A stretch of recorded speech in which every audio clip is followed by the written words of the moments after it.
Este es un video un tanto largo porque presentamos un documento que va, en primer lugar, a los voluntarios y voluntarias de la Colombia Humana con directrices, haciendo una sistematización parcial de lo que aconteció en la campaña presidencial. Es público, es para toda la ciudadanía, se llama Balances y Acciones. Ha pasado un tiempo ya suficiente para sistematizar algunas lecciones que nos dejó el resultado de las elecciones presidenciales.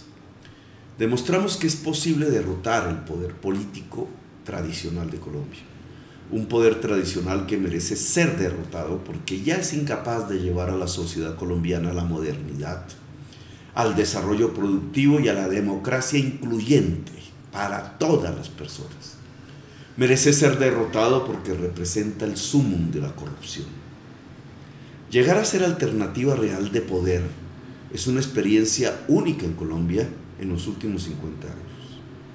Tal es la importancia de lo que hemos hecho. El programa de la Colombia Humana se adecuó para responder a los problemas contemporáneos de la sociedad desde una perspectiva democrática. Articulamos las tareas que el liberalismo dejó de hacer en el siglo XX, la reforma agraria indispensable para la industrialización como el mecanismo de inclusión económica de la población, la democracia liberal como independencia de los tres poderes públicos, el Estado social de derecho como antídoto a la arbitrariedad y la tiranía, con las nuevas tareas sociales y políticas que nos demanda el nuevo siglo. Articulamos las banderas de la revolución en marcha y de Gaitán a las nuevas exigencias que nos demanda el siglo XXI. Las energías limpias, la descarbonización de la economía, la electrificación masiva del transporte, el paso a energías distribuidas y generadas incluso en los hogares a bajo costo o ninguno, la lucha frontal contra el cambio climático, la democratización del capital en créditos, saberes y redes informáticas para la mayoría de la población, la generalización del saber a través del sistema de educación pública y gratuita que dé el primer paso hacia una sociedad del conocimiento, las relaciones de producción colaborativas y en red. Logramos atraer a 5 millones de colombianos y colombianas a una opción por el cambio cuando articulamos las tareas liberales inconclusas del siglo XX, indispensables para el desarrollo económico, con las respuestas a las nuevas problemáticas del siglo XXI en temas concretos como la salud, la educación, la producción, las relaciones internacionales, la equidad y la justicia social.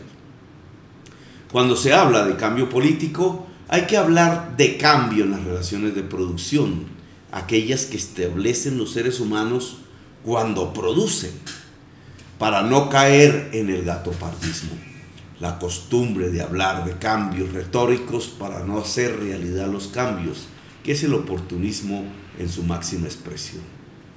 El estudio de las relaciones de producción en Colombia nos permite un análisis en perspectiva histórica y es superior de lejos, como análisis, a los esquemas teóricos propios del análisis ahistórico del mercado que se hacen en otros lugares del mundo e improcedentes en general para entender la economía colombiana, que no tiene un mercado sino que es sustancialmente raquítico. No propusimos un cambio en las relaciones sociales de producción hacia el socialismo, visto en su concepción más esclerótica, la estatización de medios de producción. La prensa y la campaña grosera en redes de nuestros rivales quisieron, juntando ignorancia con manipulación, asignarnos esa propuesta.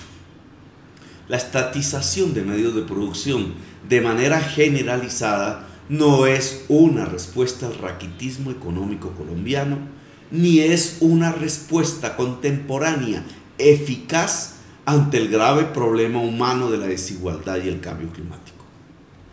Peor aún, la manipulación mediática, que es una gran destructora de conocimiento en la sociedad, ha confundido estatización de los medios de producción con aniquilamiento de la propiedad privada, como si toda propiedad privada fuera un medio de producción, tesis que ninguna corriente política ha defendido en el mundo en ningún momento de la historia. Nos atrevimos a plantear una superación de todas las relaciones de producción premodernas. Propusimos salirnos del puesto que nos ha asignado el mercado globalizado de extractores de materias primas fósiles que generan relaciones no productivas de carácter rentístico, que son la base de violencia y corrupción y que nos hace grandes responsables del cambio climático en el planeta, para saltar a una gran capacidad productiva en el país bajo relaciones capitalistas y postcapitalistas de tipo colaborativo. Propusimos erradicar las relaciones de producción atrasadas y feudales que hacen improductiva nuestra tierra fértil, las de carácter tributario servil manejadas por las mafias del narco con su lavado de dólares a través de la usura, la extorsión y la contratación pública, las de la nueva esclavitud, las del rebusque colombiano por falta de oportunidades, que mantiene formas mercantiles simples atrasadas y condena a la pobreza estructural. Propusimos más bien aprovechar ese rebusque y reemplazarlo por una democratización de la dotación de capital para que el rebuscador emprenda y se empresarice de tal manera que supere su propia pobreza.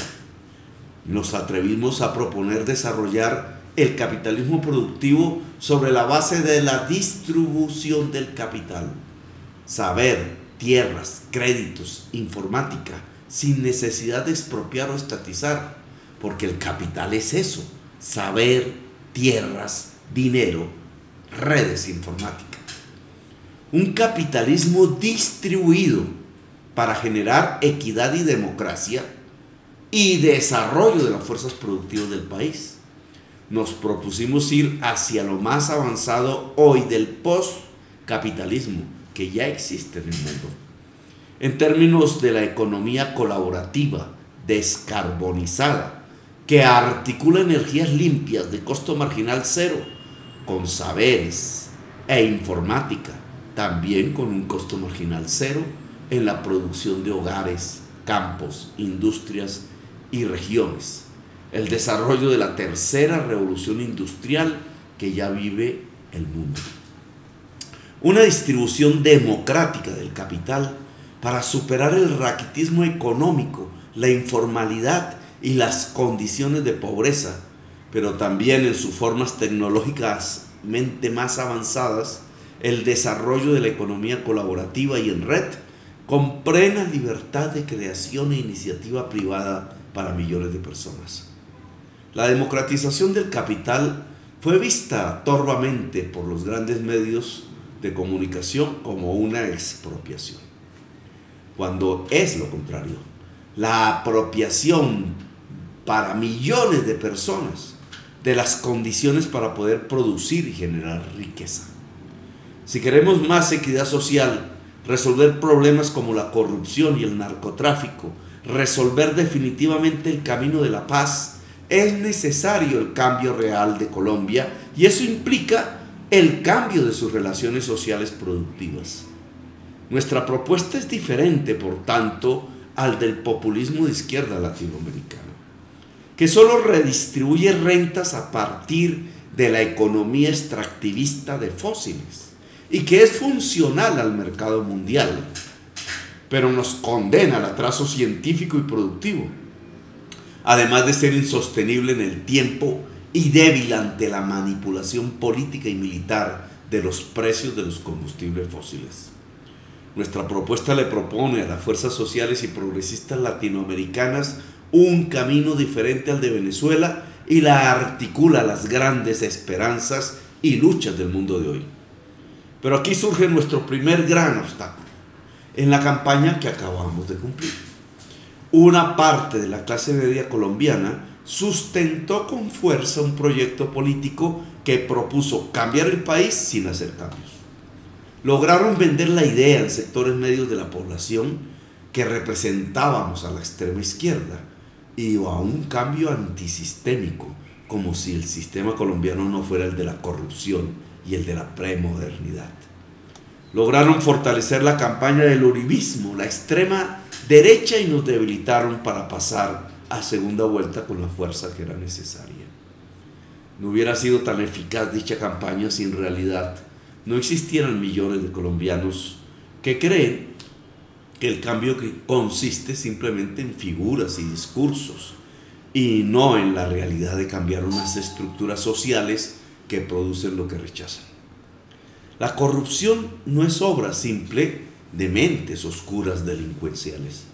Su generalización en el poder político es el fruto de la premodernidad económica, del modelo rentístico carbón petrolero que el país escogió.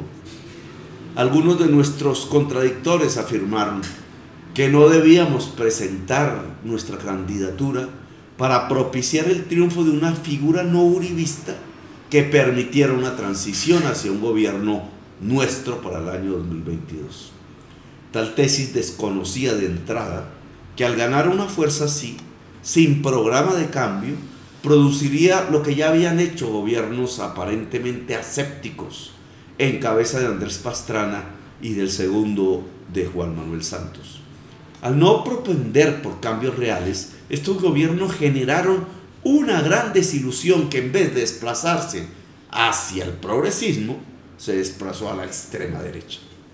La transición consiste precisamente en lo que proponemos: salir del feudalismo y la premodernidad y desarrollar el capitalismo distribuido para que permita un espacio a la democracia, un nuevo puesto en el mundo de hoy de carácter productivo y el desarrollo de la economía colaborativa.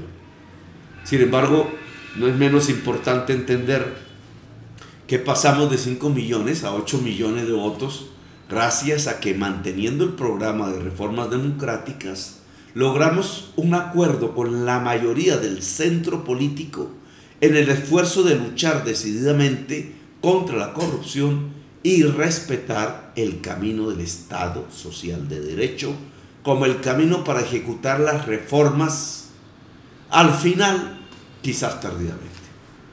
Logramos en gran parte volver realidad la unidad de las fuerzas democráticas del país, respetando su diversidad y sin renunciar al cambio real de Colombia. Se pudo demostrar que sectores medios de la sociedad, fundamentalmente bogotanos y de grandes ciudades, pueden articularse a un programa avanzado y progresista sin perder su propia singularidad. La alianza en segunda vuelta con Mockus y Claudia López y sectores avanzados del Partido Verde y del Polo que lograron liberarse muestra que sí es posible configurar el bloque histórico del cambio en Colombia. La alianza entre el progresismo y el centro político pudo haber ganado la presidencia de Colombia si se hubiera producido desde el inicio, tal como propusimos, aún a costa de nuestra propia candidatura. Fue el temor a pactar un programa de reformas avanzadas lo que impidió este paso tan presionado por la sociedad libre. Fuerzas afines a César Gaviria, el gran impulsor del neoliberalismo y signatario del modelo de economía extractivista fósil, contradictor de las banderas del Partido Liberal en el siglo XX, como las fuerzas económicas legales de Antioquia, que aún no ven que la diferenciación con la mafia y la necesidad de construir una sociedad equitativa es la mejor manera de encontrar su propio desarrollo, impidieron la realización de una gran consulta democrática que hubiera hecho imparable la victoria. La democracia no se impuso en Colombia no porque no tuviera mayorías, sino porque tuvo miedo al cambio social y económico. Y este es un tema que quiero que discutamos a profundidad con los sectores medios de la sociedad colombiana. El cambio político implica el cambio social y económico. Implica salir del extractivismo y pasar a ser productivos. Implica la justicia social a partir de dotar de capital a las mayorías nacionales. El arribismo de clases medias ha ayudado al fascismo en el mundo, ha destruido el cambio en Colombia, ha permitido la mafia violenta en el poder, ha permitido el genocidio y una desigualdad pavorosa. El arribismo de clase media ha permitido la destrucción del metro de Bogotá y las políticas sociales más avanzadas de Latinoamérica hechas en Bogotá, destruidas por Peñalosa. El arribismo de clase media ha destruido los sueños de sus propios hijos e hijas, las esperanzas de una juventud que abiertamente luchó por abrir las opciones y oportunidades y acabar la guerra. Como dice López Obrador, todos y todas estaremos mejor si los pobres están mejor. La agenda progresista pasa por ganar también una agenda progresista en las clases medias, contraria al arribismo de clase media. Las clases medias en Colombia serán más poderosas si disminuye la pobreza, si combatimos el cambio climático, si se construye una justicia tributaria, si abrimos la universidad pública y gratuita, si la banca privada encuentra una fuerte competencia pública, si se democratiza el capital. El triunfo de hoy de la política tradicional es agónico. Está hundida en su incapacidad de generar ideas. Por eso Duque rehusó el debate y por eso solo asistía a los debates con formatos predeterminados a su favor por los medios de comunicación privados. La política tradicional no tiene un proyecto de futuro para Colombia, sino uno defensivo: sostener privilegios y desatar la última rapiña sobre los recursos públicos de la extracción de combustibles fósiles. Por eso su actual propuesta es acabar con lo último que queda del patrimonio público, Ecopetrol. La política tradicional solo buscará profundizar la violencia como método de gobernabilidad. No es promesa de paz, tampoco es promesa de crecimiento económico. Solo vivirá de la renta petrolera, también agónica. La decadencia de la política tradicional se expresa dantescamente en su último recurso: matar. El asesinato es la última estrategia de los corruptos. No es una anécdota lo sucedido con Duque en Europa. Creyó que el mundo era como el de RCN y sus entrevistas, y resulta que el mundo es diferente.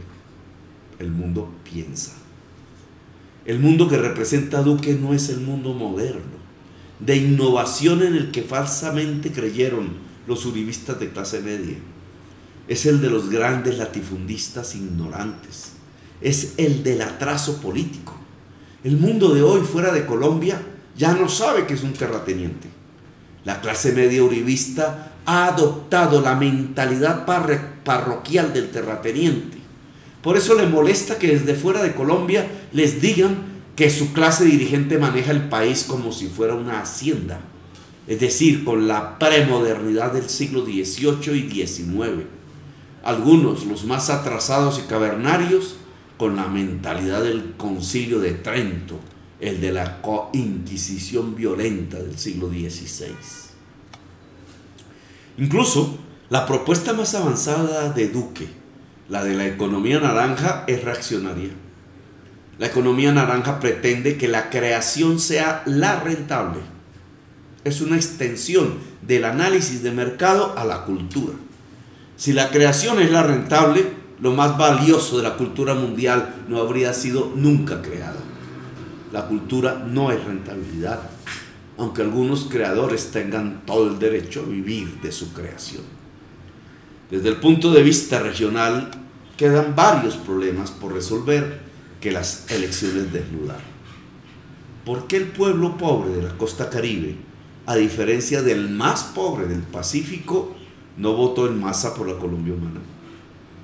¿Cómo las relaciones feudales que subyugan al campesino y al habitante caribeño del pequeño y mediano municipio al gran propietario de tierras, hoy ajeno por completo al Caribe y sumido en las mafias paramilitares y las masacres, pudo más que elegir el presidente costeño, que desde hacía un siglo no tenía la costa, y afina los intereses del campesinado y los sectores populares.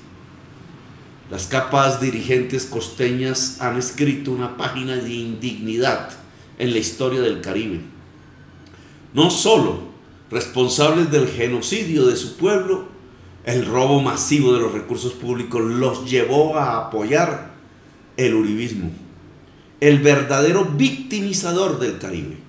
En lugar de provocar una democratización de las tierras de la región y por tanto de superación de la pobreza y del atraso político y económico y la falta de industrialización.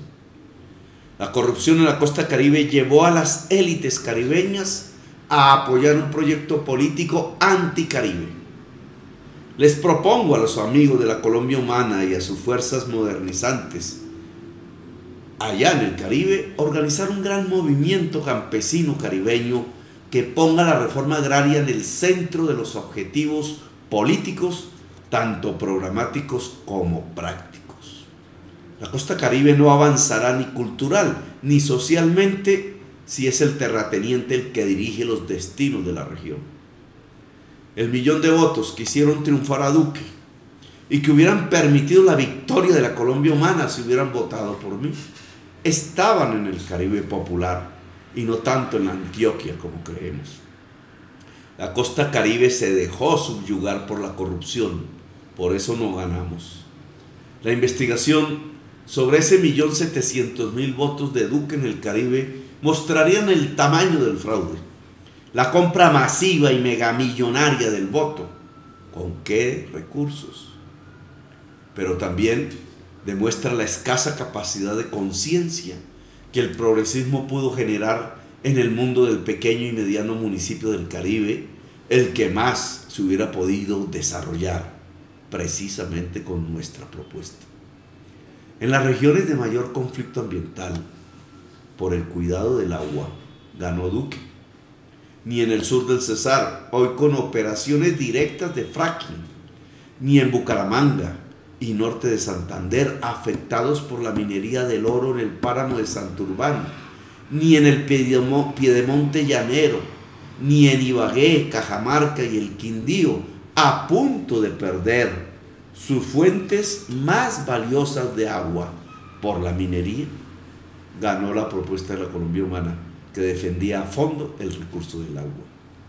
No es que sus poblaciones no sepan de la importancia del agua, es que no vinculan la lucha por el agua con la gran política. La dirigencia política tradicional de estos municipios no estuvo con las consultas populares. Oportunistamente se silenció.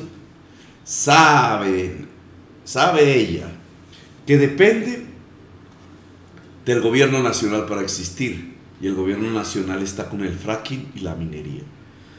La población que lucha por el agua no entendió que se trataba precisamente de cambiar el gobierno nacional para proteger el agua. Creyeron que su lucha es meramente local. La política del fracking y de minería en zonas vulnerables es nacional, está determinada por el gobierno nacional, no por el local. Ahora, ante un gobierno pro-extractivismo y peor aún, desesperado porque su única opción económica y política es el fracking, la Colombia Humana deberá desarrollar como resistencia la lucha por el agua en esas regiones, a pesar del comportamiento político de la mayoría de sus electores. Las candidaturas al poder local de la Colombia Humana en esas regiones deben ser abiertamente alcaldías por el agua, para resistir la política pública de un gobierno pro minería que los propios pueblos de las regiones afectadas ayudaron a elegir. Otro aspecto que desnuda la campaña electoral de carácter regional es el de las juventudes en las comunas populares de Medellín. Contrario a la mayoría juvenil nacional, estas juventudes están plegadas a la lógica de las armas y son funcionales al proyecto de la mafia a nivel nacional. Los grupos que alcanzamos a organizar no lograron convencer que lo que más conviene a la juventud popular de la comuna es la universidad gratuita y no la orden y el escaso dinero que el capo reparte. La mayoría de la juventud popular barrial de Medellín está silenciosa políticamente. La domina el miedo, no logra expresarse y rebelarse contra una situación que la hace la mayor víctima entre las víctimas de Colombia. La mafia barrial en Medellín está articulada al uribismo, como los grupos paramilitares del departamento de Antioquia. Han logrado, usando un falso regionalismo, construir burbujas comunicacionales y controlar ideológica y físicamente a la mayoría de la población. Lo mismo sucede en Cúcuta y norte de Santander. No es anecdótico que en donde los alcaldes impidieron inconstitucionalmente las manifestaciones de la Colombia Humana fue precisamente en Medellín y en Cúcuta. Y en esta última ciudad intentaron asesinarlos. El reto en estas últimas regiones es inmenso. Y tiene un comienzo: que la Colombia Humana les gane las juventudes a las mafias. Que la propuesta de campesinados de clase media, como lo fueron paradójicamente los antioqueños cafeteros, de universidad pública y gratuita para la totalidad de la juventud, que la industrialización desfosilizada sea el programa que atraiga a Antioquia al siglo XXI. Un reto para la Colombia Humana de la que dependerá en buena parte su triunfo. Finalmente, y desde el aspecto negativo, las elecciones muestran una clase media bogotana que en buena parte, en la segunda vuelta, fue minoritaria, prefiere sacrificar el bienestar de su ciudad. El metro subterráneo, la electrificación del transporte, la generalización de la educación superior en la juventud, la política social y ambiental avanzada, a que simplemente los más pobres sigan siendo excluidos. La clase media de derechas bogotana va en contra directamente de la justicia social y de su propia ciudad. Es la que eligió a María Fernanda Cabal al Congreso, es la que quiso a Uribe de presidente y es la que permitió el triunfo de Duque en contra del bienestar de sus propios hijos. Sabía, como sabía cuando eligió a Peñalosa de alcalde, que hundía el metro, que hundía los jardines infantiles y la universidad pública, pero odia más ser comparada con los pobres, o que los pobres lleguen a su nivel, que las necesidades objetivas de su ciudad y de sus hijos. La Colombia Humana debe demostrarle a este estrato 3 bogotano que su enemigo no son los pobres o los progresistas.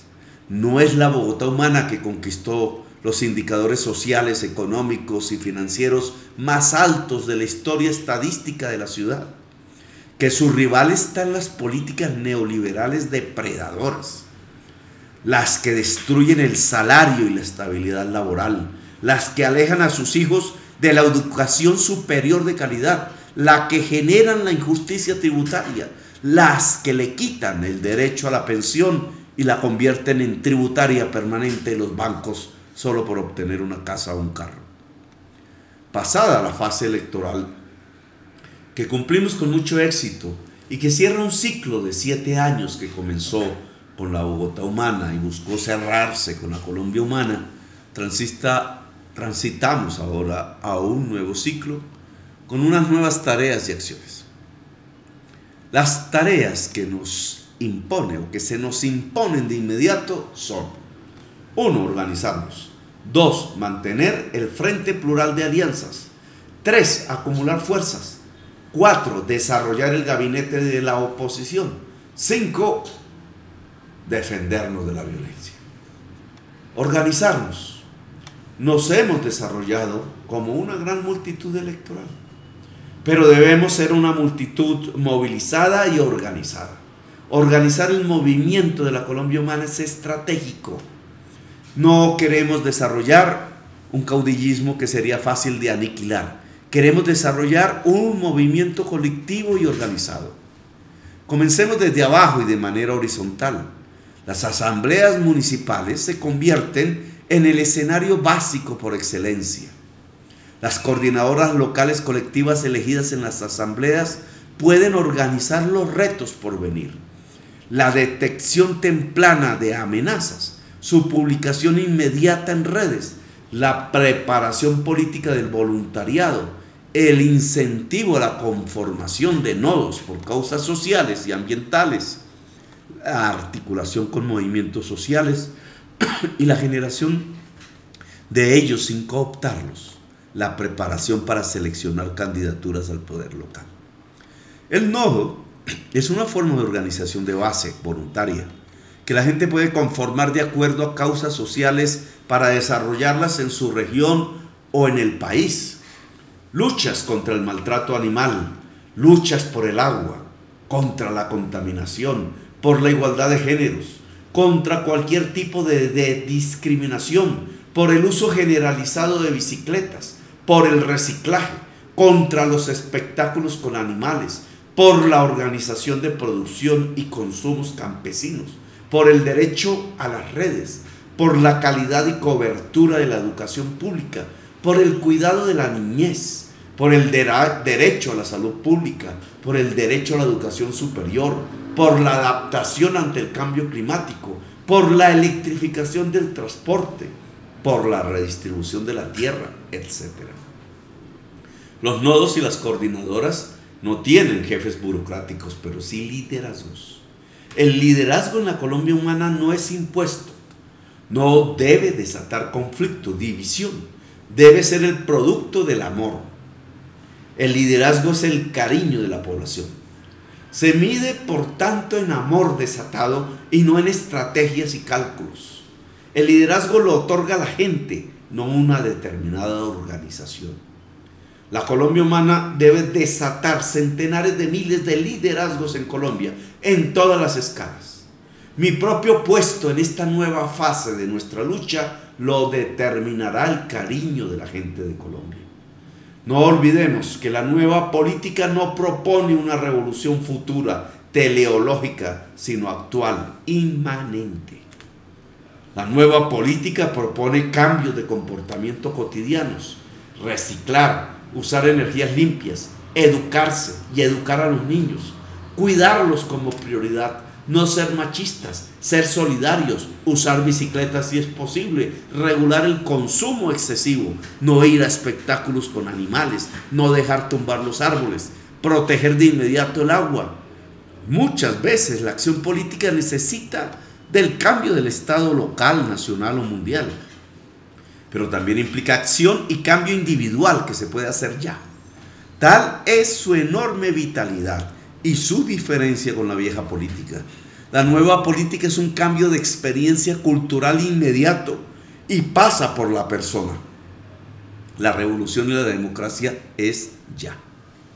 La Colombia humana es un cambio cultural de la persona y lleva al cambio del poder. 2. Mantener el frente plural de alianzas. La Colombia humana no debe ser ni será un movimiento sectario.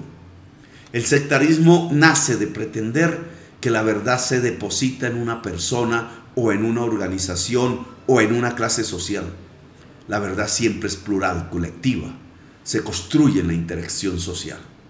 La Colombia humana debe dialogar siempre con el conjunto de la sociedad, aprender de ella, seducir. Todo el voluntariado debe entrar a dialogar en todo municipio con la ciudadanía que votó por Duque. Comprenderla, respetarla. No es el insulto nuestra forma de expresión. Es la seducción y el entendimiento. Preguntar por qué pobres votaron por Duque. Acercarnos a ellos. Preguntar por qué las clases medias votaron por Duque. Deshacer mentiras. Diluir odios. Ganaremos si diluimos el odio. Toda fuerza municipal, regional o nacional que coincida con nuestros programas, total o parcialmente, es amiga. Nuestros rivales son los corruptos, los que quieren mantener la violencia para mantener la inequidad social. Colombia necesita un liderazgo nacional plural, muy femenino, muy diverso, pluricultural, juvenil. La tarea inmediata es mantener el frente de fuerzas que llegó a los 8 millones de votantes y ampliarlo con fuerzas que no logramos seducir y que con los abstencionistas hay que seducir. Un frente por la vida y la paz que tenga expresión en cada municipio. Acumular fuerzas. 3. Los corruptos van a intentar dividirnos. Tienen gente para eso. Debemos mantener el grado de simpatía que alcanzamos y aumentarlo. Pero ese electorado debe transformarse en fuerza social. La fuerza social es una articulación de multitud activa, saberes, capacidad de movilización y organización. No somos simplemente una fuerza electoral que solo aparece en elecciones. Así no ganaremos. Debemos ser una fuerza permanente. La capacidad de movilización debe mantenerse. La Velatón mostró el deseo de una parte de la sociedad de salir a la calle para defender la paz. El 7 de agosto será la segunda prueba. Queremos que los y las voluntarias de toda la Colombia humana en todo el país hagan el esfuerzo de la movilización social y la congregación en la plaza pública, el ágora de la democracia. Reinauguramos la plaza pública como espacio de la acción democrática. Luego debemos continuar en ese empeño. Ayer lo hicimos con un candidato en la tribuna como orador.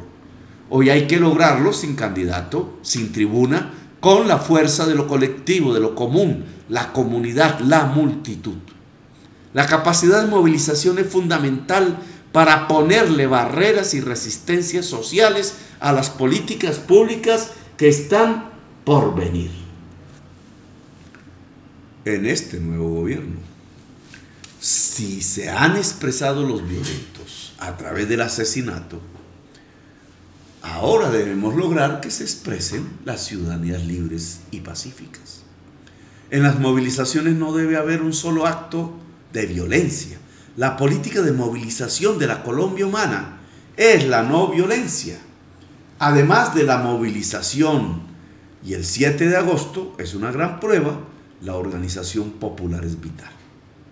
La conformación de sindicatos en el mundo del trabajo, de asociaciones civiles, de ligas campesinas, de cabildos, de asambleas populares.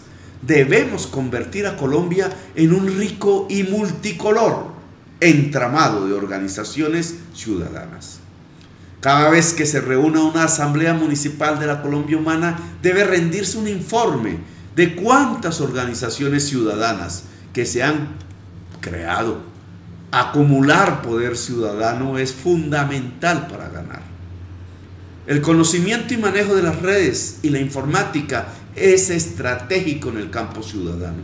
Lograr puntos de conexión gratuita, dotar a liderazgos y comunidades de aparatos que capten la banda ancha en todos los territorios, construir con la juventud emisoras y canales de televisión local en red, lograr que las redes entren al mundo campesino y de la tercera edad, lograr educar comunidades en el manejo de las redes.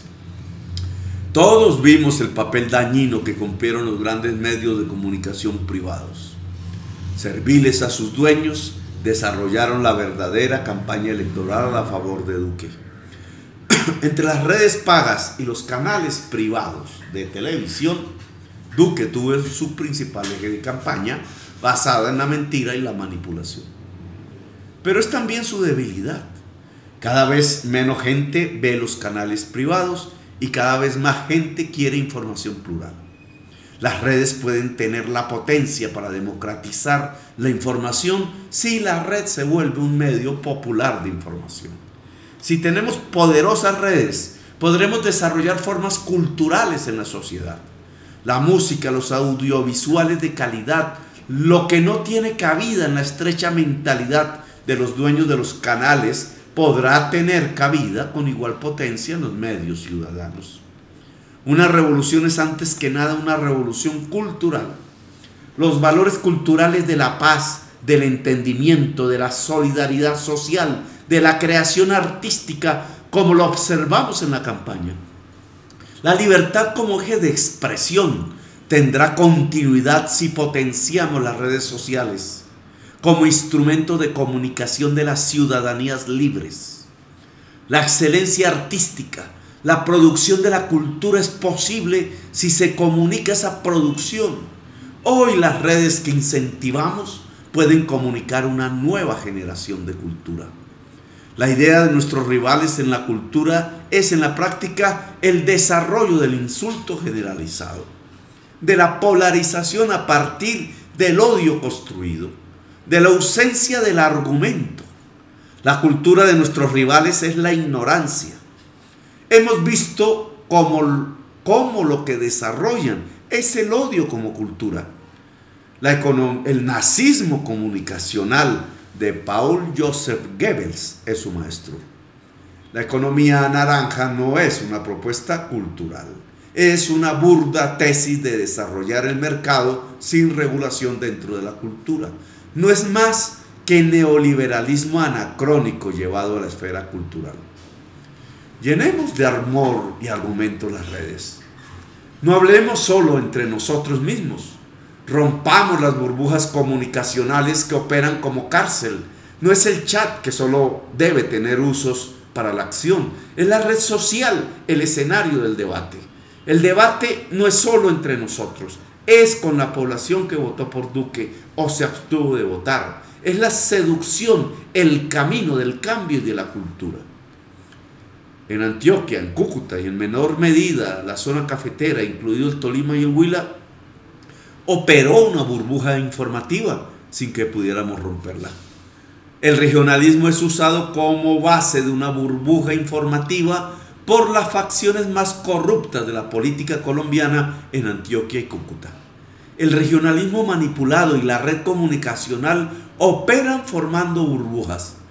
Muchos antioqueños y antioqueñas solo escuchan medios y formadores de opinión antioqueños por regionalismo. Y estos, escogidos por los poderes económicos, silencian la Colombia humana y potencian la ideología de extrema derecha. La sociedad queda así encarcelada comunicacionalmente. Rompamos esas burbujas. La red debe ser usada para construir nuestra propia burbuja comunicacional. La red debe ser usada no para construir nuestra propia burbuja comunicacional, sino para romper las que las extremas derechas han construido. La principal burbuja comunicacional es la que aún tiene los medios privados en la sociedad sin red. La sociedad sin red es la que no sabe usar la red, o no tiene el aparato adecuado para captarla, o no sabe usarla, o no tiene el dinero para ello. Aquí la Colombia humana debe desarrollar a escala municipal las diversas estrategias que rompan estas burbujas comunicacionales. Cuarto, desarrollar el gabinete de la oposición. No somos oposición como principio. Ahora y por poco tiempo lo seremos. Somos fundamentalmente una alternativa de poder. Nos alistamos para gobernar. Gobernaremos y gobernamos muchas regiones y municipios de Colombia. Y gobernaremos el país. Para ello debemos desarrollar capacidades. La escuela de liderazgos que enseñe de urbanismo, del cambio climático y de la adaptación, de las nuevas narrativas mundiales, de los problemas económicos, de las nuevas formas de producción en red, de las producciones y servicios distribuidos y colaborativos, de las ideas políticas. Será un camino para la preparación del gobierno concreto en la situación concreta, siempre desde la perspectiva de la profundización de la democracia. A nivel nacional queremos construir un gabinete de oposición que siga y controle la actividad del actual gobierno electo, pero que además se prepare, si la ciudadanía quiere, para asumir el gobierno del país. El gabinete de la oposición debe estar abierto en su conformación a todas las fuerzas que nos acompañaron y que quieran acompañarnos en esta nueva fase. Su calidad debe ser superior a los equipos del gobierno y el fruto de su trabajo debe ser presentado a la opinión pública en el Congreso o en los foros. Quinto y último, defendernos de la violencia. La idea del martirio y el sacrificio ya no hace parte de las perspectivas de una sociedad como la colombiana. No vamos a repetir la historia de la guerra sucia. Las redes, las alertas tempranas son fundamentales para neutralizar la violencia e impedir el asesinato de los líderes. La solidaridad es fundamental. La acción internacional es estratégica. Hemos dicho que si continúa la racha de crímenes contra líderes populares, la opción es la Corte Penal Internacional para que haga justicia en el país, aún en contra de la voluntad del gobierno electo. Le solicito a los nodos de la Colombia Humana en Europa alistar una movilización continental hacia la sede de la Corte Penal Internacional en solicitud de intervención. Si el gobierno electo no detiene la violencia, la acción internacional debe ser contundente. La solidaridad es fundamental para neutralizar la violencia. Casas, habitaciones ofrecidas voluntariamente para personas que tengamos que sacar de algún lugar. La retransmisión de las alertas tempranas sin caer en el pánico paralizante, que es lo que desean los violentos. El socorro ciudadano para las víctimas de la violencia. Uno de los grandes peligros de la paz es que ante la traición a los acuerdos de fin de guerra que los corruptos en el poder quieren efectuar, los excombatientes vuelvan a las armas bajo diversas modalidades. Eso es lo que quieren los violentos. Hay que darle solidaridad a todos los excombatientes que dejaron las armas, a los de la FARC, a los de los paramilitares, a los del Estado. La desmovilización militar es una victoria de la sociedad. La movilización militar, su derrota. Desde que nosotros mismos como M-19 dejamos las armas, hace 30 años no hemos querido tener ninguna relación con actores armados del conflicto. Ahora que las FARC dejaron las armas y varios frentes paramilitares, incluido el anuncio reciente del Cartel del Golfo, hay que darles la mano. Bienvenidos a la no violencia. Queremos que los jóvenes de las comunas y barrios populares abandonen las armas, que no vayan a los carteles mexicanos que ahora huyen de su propio país gracias al triunfo progresista. Ojalá México abra el camino pacífico de su desarme. Le pediremos a López Obrador que establezca un camino pacífico de desmovilización militar del narcotráfico con verdad incluida para la sociedad. Queremos que los excombatientes del Estado no retornen a la guerra. Colombia Humana debe luchar por la dignificación del policía, del soldado excombatiente, por su honor y sus condiciones económicas, por su organización civil. Las extremas derechas no deben tener el monopolio de la organización civil de los excombatientes del Estado. No queremos que el ELN siga en guerra.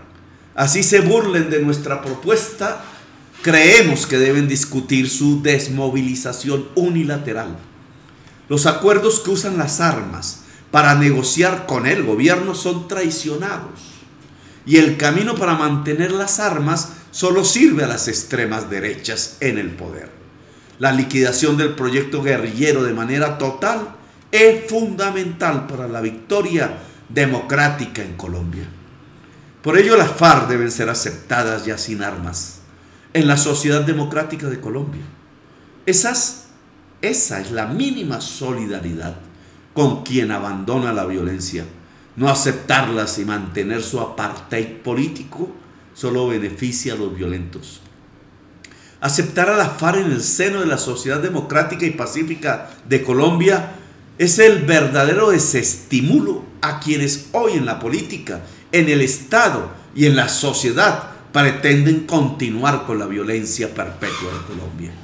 La Colombia Humana debe ser una constructora permanente de paz en el país.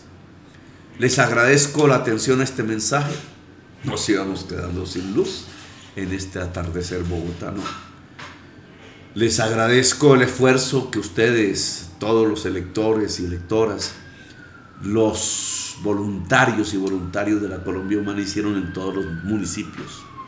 Esa campaña creada desde el bolsillo propio de cada colombiano, desde la creación genuina en la libertad de cada colombiano, multicolor, plural, alegre, que capturó a 8 millones de ciudadanos para volverlos ciudadanos libres en Colombia. Fue hermosa, un momento intensamente mágico. Ha terminado, no logró su cometido final, ha logrado muchas cosas. Colombia no es igual hoy. En el 2022 triunfaremos, en el 2019 triunfaremos. Viva la Colombia Humana, gracias por atenderme.